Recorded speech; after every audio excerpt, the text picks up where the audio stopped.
So going into the game, we saw Diego Simeone set up Atletico Madrid in a 5-3-2 system with Ralf Rangnick deploying the 4-3-3 that he has been using over recent weeks. Before I break everything down in more detail, let me tell you about today's sponsor, OneFootball, which is my go-to football app for the news and results updates that I need, as well as player transfer news and following everything with Manchester United right now. I would say that it's the most convenient place to find out what's going on in the football world, as sometimes when I'm on Twitter or Instagram, I spend ages trying to find different news items, whereas OneFootball has it all in one place. They've also got highlights from different leagues around the world, as well as other video football content as well. And the best part is that it's completely free to download. A link will be left in the description below, and by downloading the app you would be helping to support the channel as well. In possession, in the build-up and middle third, we would see United fall into a 2-3-2-3 possession shape, with Victor Lindelof on the right side, sitting slightly deeper than Luke Shaw on the left side. Now in the first half, Atletico Madrid were absolutely fantastic defensively.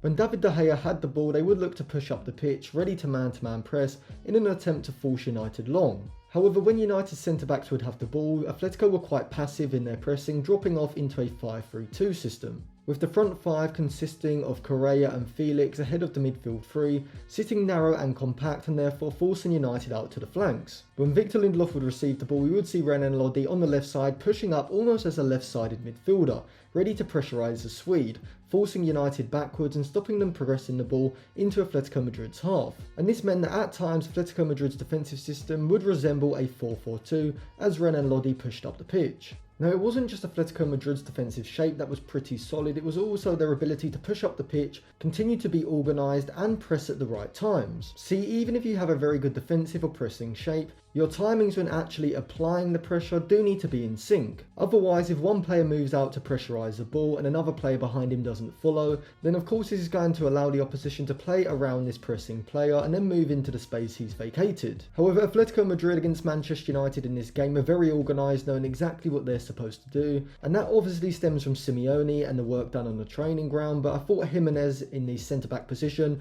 was very good at organising the team, pushing them up when they needed to, and overall in most games this is going to be Atletico Madrid's biggest strength. And this is why for nearly the whole game, but particularly in the first half, United struggled to work the ball into the final third, as it seemed like Atletico Madrid always had players in these central areas, with the defensive and midfield lines staying quite vertically compact, compressing the space between the lines, and so if United were to get into the final third, they were forced down the flanks, which is obviously substantially less dangerous than getting the ball just on the edge of the box in central positions. However, the way United moved the ball in deeper positions played into Atletico Madrid's hands. See, against a 5-3-2 system, the space isn't going to be in central positions, it's going to be in those wider positions either side of the forward and midfield lines. And so as a team in possession, what you want to be doing is switching play quickly. And this is because with just 3 players in that midfield line, Atletico Madrid would have to have most of their players on one side when the ball is on that side. So just say when the ball is with Lindelof, Marcos Llorente, the right-sided central midfielder, can't hold that wide. He's got to move infield and sit quite close to the central player of that midfield three, which was Hector Herrera.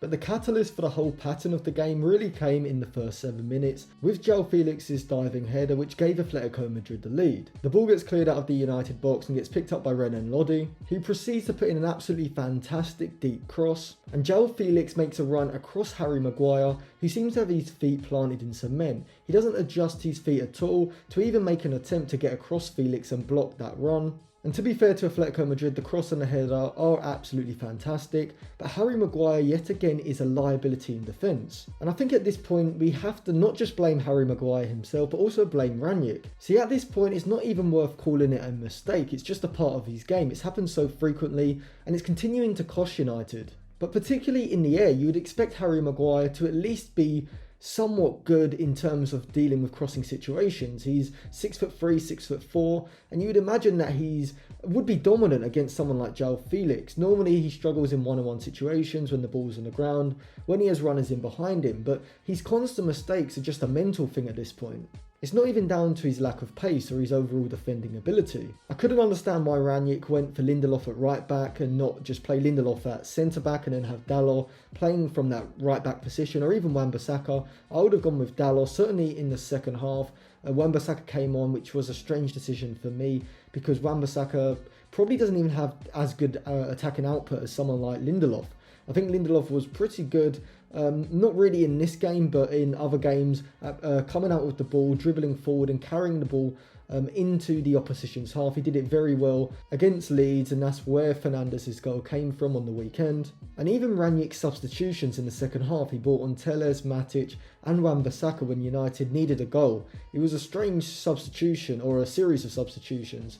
Rashford stayed on 75 minutes, even though he was completely dreadful throughout the game. But after this initial goal, the game was really in Atletico Madrid's hands. This is what they wanted, and I think they were pretty fortunate to get the goal, because I think if they hadn't scored there, we would have seen Man United dominate possession. Atletico Madrid would have still basically played the same way, and it would have looked like United had more dominance in the game than they actually had. But because Atletico were able to get that early goal, they were able to sit off, and then from there the pressure is on United to break them down. And the reason why United couldn't break down Atletico Madrid, not just in the first half but in the second half as well, is because they moved the ball far too slowly. As I said earlier on, when you're playing against a 5-3-2 system, you want to be switching the play and exploiting the fact that Atletico Madrid had 3 men in that midfield line rather than 4. And so if you can move the ball quickly, you can have someone like, say, Paul Pogba on the left side whilst the ball is on the right, pull out into the left-sided half space, and if you have a player in the deeper positions who can get the ball and play a quick switch of play,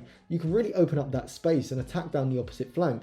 United didn't do this at all. Their backline was moving the ball far too slowly. I thought Luke Shaw and Harry Maguire on the left side were just taking an age to move the ball forward. Luke Shaw in particular seems to get the ball and just stand still for a few seconds, allowing Atletico Madrid to move across to that side and create a compact defensive shape. And so Atletico Madrid were able to sit in their 5-3-2 system. United were playing in their 2-3-2-3 shape. And the tactics in the game didn't really change from there. It's not even worth analysing, because it would just be me repeating what I've already said. If we look at the XG stats, we can see that Atletico Madrid had 1.59 to Manchester United 0.46, despite United having 63% of possession. And Atletico Madrid hit the bar twice in this game. The first came in the first half from another great cross from Renan Lodi, who was absolutely phenomenal in this game. Atletico Madrid were really aggressive with their fullbacks. When they had the ball, their 5-3-2 system would become a 3-2-4-1 with João Felix and Marcos Llorente dropping into the space between the lines. We would also see Correa sometimes dropping into that space as well. And Lodi, particularly on the left side, was able to exploit Lindelof's narrower position, and I don't think you can really blame the Swede for this. I think he was instructed by Ranić to stay close to Varane, and I think Ranić instructed Lindelof to play this sort of narrower position in order to protect Maguire on the left side, because Maguire is terrible at defending in space. Therefore, if the players at either side of the centre-backs aren't narrow, then this means there's more space between the full-backs and centre-backs, and so there's more likelihood of someone like João Felix moving into the channels and isolating Maguire in that position. And so I think that was Ranić's concern, and that's why he went with Lindelof at right back, basically playing like a right-sided centre-back at times. But I think the bigger problem in this game for United were the individual performances rather than the system, yet again. Marcus Rashford seems to have just declined radically. It's not even form at this point. He's been so bad for such an extended period of time.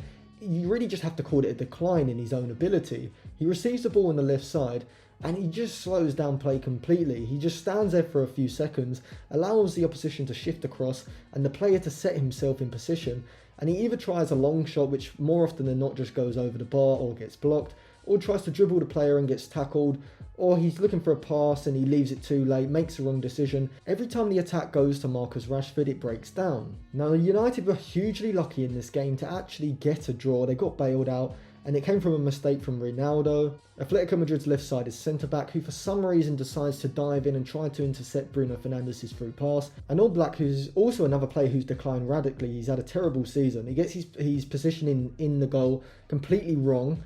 If you look at the shot that Elanga takes, it actually ends up pretty central, but it goes completely past Oblak's foot, which just means his positioning was far too over to his near post, completely leaving the other side of the goal free. And it did seem like a strange finish from Elanga. He seemed to take it too early, and he didn't hit it with that much power. So I think that goal has to go down as a Ronaldo mistake, not a Cristiano Ronaldo, Atletico Madrid's left-sided centre-back, and an Oblak mistake as well. And United were, I can't describe how fortunate they were to get away with this game. And at this point, it's not even really worth criticising Maguire and Rashford, because they continuously play terribly every single game. It's not even like they have redeeming performances. Yes, Maguire scored at the weekend, but I can't remember a defensive performance for him where I've actually thought he's played very well. Same with Marcus Rashford.